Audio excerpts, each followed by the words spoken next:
সুজিত বসু দিয়ে তো সবে শুরু। একে একে ঘুঘুর বাসা ভাঙবে এবং একে একে অনেক পাখি জালে ধরা পড়বে।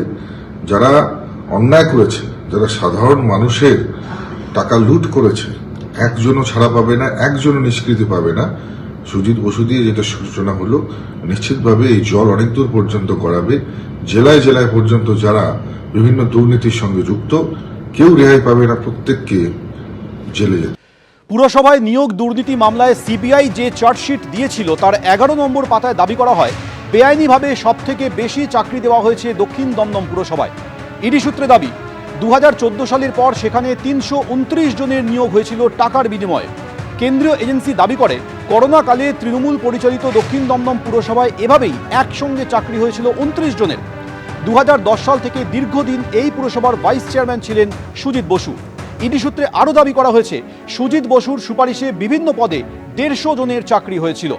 ইডি সূত্রে দাবি করা হয় বিধায়ক থাকাকালীনও সুজিত বসুর সুপারিশে বহু চাকরি হয়েছে। কোথাও টাকার বদলে, কোথাও জমির বিনিময়ে চাকরি দেওয়া হয়েছে বলে অভিযোগ। অনেক ক্ষেত্রেই দেখা যায় জমির জন্য কোনো টাকা নেওয়া হয়নি, তার বদলে পরিবারের 2 থেকে 3 জনের চাকরি হয়েছে দক্ষিণ দমদম পুরসভায়।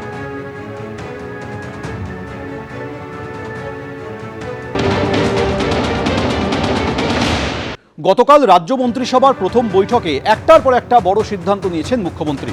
শুভেন্দু অধিকারীর পোস্ট ট্যাগ করে এবার বার্তা দিলেন প্রধানমন্ত্রী নরেন্দ্র মোদী। তিনি লিখছেন, পশ্চিমবঙ্গে আমার ভাই বোনদের কল্যাণই সর্বাধিক গুরুত্বপূর্ণ। আমি অত্যন্ত আনন্দিত যে রাজ্যের মানুষ বিশ্বের বৃহত্তম স্বাস্থ্য পরিষেবা আয়ুষ্মান ভারতের সুযোগ পাবেন, যেটি উন্নত মান এবং সুলভ স্বাস্থ্যসেবা পাওয়া নিশ্চিত করে। একই সঙ্গে ডাবল ইঞ্জিন সরকার গুরুত্বপূর্ণ কেন্দ্রীয় প্রকল্পগুলির বাধাহীন বাস্তবায়ন নিশ্চিত করবে। এক্স হ্যান্ডেলে পোস্ট করেছেন প্রধানমন্ত্রী।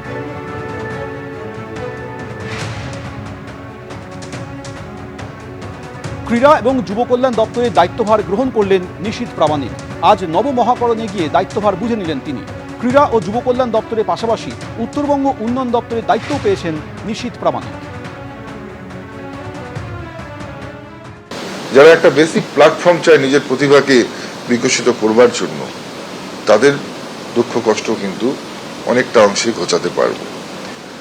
অনুভূতি এটাই, এবং সেটার সঙ্গে সঙ্গে প্রাথমিক সিদ্ধান্ত এটা যে আমরা ইমিডিয়েট, আমরা আগামীকাল থেকেই সমস্ত সেন্ট্রাল স্কিমগুলো যাতে পশ্চিমবঙ্গের জন্য লাগু হয়ে যায়, খেলো ইন্ডিয়া থেকে শুরু করে, সাই থেকে শুরু করে ভারত সরকারের ক্রীড়া সম্বন্ধিত যে সমস্ত এবং যুব কল্যাণ সম্বন্ধিত যে সমস্ত স্কিমগুলো রয়েছে, সবটা প্রত্যেকটার সুযোগ যাতে পশ্চিমবঙ্গের খেলোয়াড়রা পায়, পশ্চিমবঙ্গের যুবরা পায়, সেই জন্য আমরা আজকেই পত্র প্রেরণ করব এবং নিশ্চিতভাবে এই আগামীকাল থেকে শুরু করে 1 সপ্তাহের মধ্যে প্রত্যেকটা স্কিম পশ্চিমবঙ্গের জন্য লাগু হয়ে যাবে, পশ্চিমবঙ্গেও ইমপ্লিমেন্ট হবে।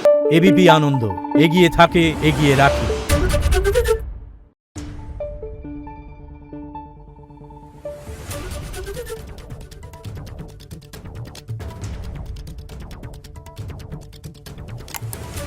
Thank you.